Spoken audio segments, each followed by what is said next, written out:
This is Hank. Hi, I'm Hank. Hank is a noob on a money-making journey. His ultimate goal is to deck himself out in gilded armor. I want to blow up like Oppenheimer. And being the good folks that we are, we've embarked on a mission to make money for our buddy. With the swag like Barbie. Stay tuned because some of these methods make absolute bank. First up, we have the Hunter Spell Kit. This spell can be used once you complete the Lunar Diplomacy and Dream Mentor quests, unlocking the full Lunar Spellbook. It requires 2 Astral Runes, an Earth Staff, and 71 Magic. You can only have one kit in your inventory at a time, so our best method is to spawn one, bank, and repeat. Let's see how many we can make in 20 minutes. Alright, we managed to make 221 Hunter kits. All of the equipment is worth around 180k. Times that by 3, and we'd make approximately 541k per hour. A big problem with this method is the time it takes to unpack the kits, which was about 15 minutes, almost halving the GP per hour. Next up, we have a classic buy and sell method, that being buying and selling climbing boots. Once you complete the Death Plateau quest, you are able to purchase climbing boots from Tenzing in Birthrop for 12 GP each, and there is quite a markup if you sell them on the Grand Exchange. Let's see how many we can get in 20 minutes. Alright, we managed to get 189 climbing boots for just over 2k, which sold for 112k, meaning we made a total profit of 110k. If we times that by 3, we'd make approximately 330k per hour. Now we have a method which involves clicking a button. It's called the subscribe to my channel method, which is extremely effective.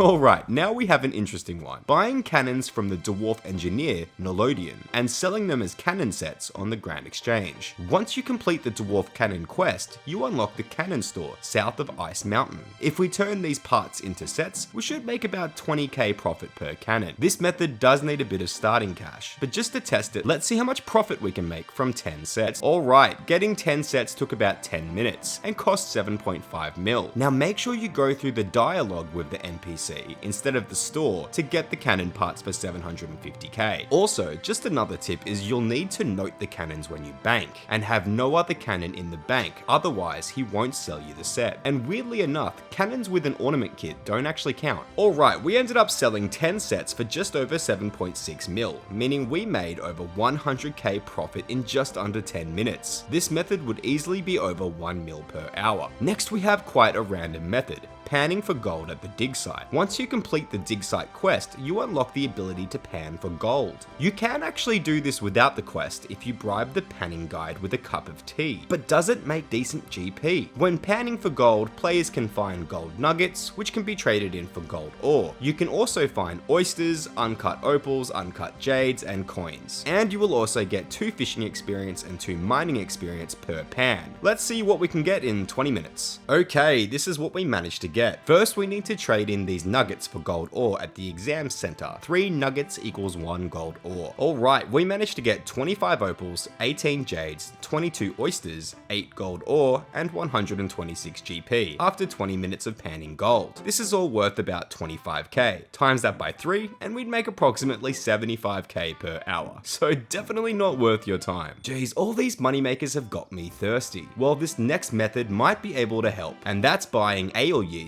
from Blanderbeer on the first floor of the Laughing Miner pub in Keldagrim. To access the city, you will need to have completed Giant Dwarf quest. Simply bring empty pots to the NPC Blanderbeer and pay 25 GP each to fill them up. Bank at the blast furnace and repeat. We should be able to get a decent profit on the Grand Exchange. See you in 20 minutes. Alright, we managed to get 160 pots of ale yeast, which sold for 134k. It cost us 4k to buy these, so we made a total profit of 130k. If we times that by 3, we'd make approximately 390k per hour. Now we'll try a simple monster killing method, and that's killing forgotten souls found on the Isle of Souls. Be sure to bring alch runes and a herb pouch, since most of your money will be made from alcohols and herbs. Use the fairy ring code BJP and follow this path to get there. Once you're here, start killing. See you in 20 minutes. Okay, we managed to kill 113 forgotten souls, which resulted in a total profit of about 87k. If we times that by 3, we'd make approximately 261k per hour. And ignore the cows I was killing, it's a long story. And while we're here on the Isle of Souls, let's try another method, which is looting Isle of Soul chests. If we head to the Isle of Soul dungeon, we can loot this chest at 28 thieving. We have a chance to receive runes, gems, herbs, dark keys, and some other various items. There's also a chance that we'll be teleported outside the cave and have to run all the way back, which is extremely annoying. Let's try this out for 20 minutes. Alright, we managed to loot 123 chests, which resulted in 120k worth of loot and 1 dark key. The dark key can be used to loot these other dark chests, which can give you dragon armor, rune armor and weapons, runes, herbs, and a few other items. We got 8 green dragon leather worth 11.3k, so not quite the best luck there. Including the dark key, the loot for 20 minutes of chests gave me a total profit of about 130k. If we times that by 3, we'd make approximately 390k per hour, which could be much